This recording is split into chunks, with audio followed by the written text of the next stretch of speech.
మనందరికీ తెలిసిందే 2 రోజుల కిందట నాగర్ కర్నూల్ జిల్లాలో కుమ్మరి జాతరలో ఒక శిశువును 2 నెలల శిశువు మరణం చెందడం, కుల దూషణతో తిట్టడం, వారు మానసికంగా చాలా మనోవేదనకు గురి కావడం నిజంగా చాలా బాధాకరం.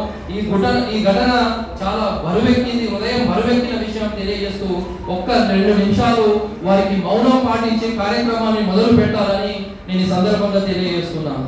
ఈ సామాజిక అసమానతలను రూపుమాపడానికి మేము చాలా బాధాకరం తెలియజేస్తున్నాను.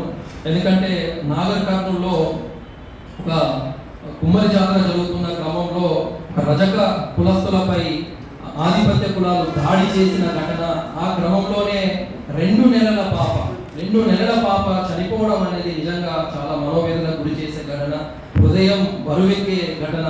ఇలాంటి ఎక్కడ జరగకుండా ఉండడానికి పోలీస్ వ్యవస్థ కూడా కఠినమైన చర్యలు తీసుకోవాలి.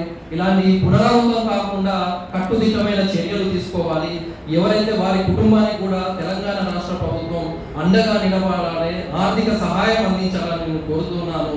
మరియు ముఖ్యంగా దీనికి కారకులైన వారిని మాత్రం వెంటనే రిమైండ్ చేయాలనేది రాష్ట్రం మొత్తం భగ్గుమంటున్న ఇష్యూ కాబట్టి తెలంగాణ రాష్ట్రం కూడా దీనిపై చర్యలు తీసుకుంటుందని మాకు నమ్మకం ఉంది.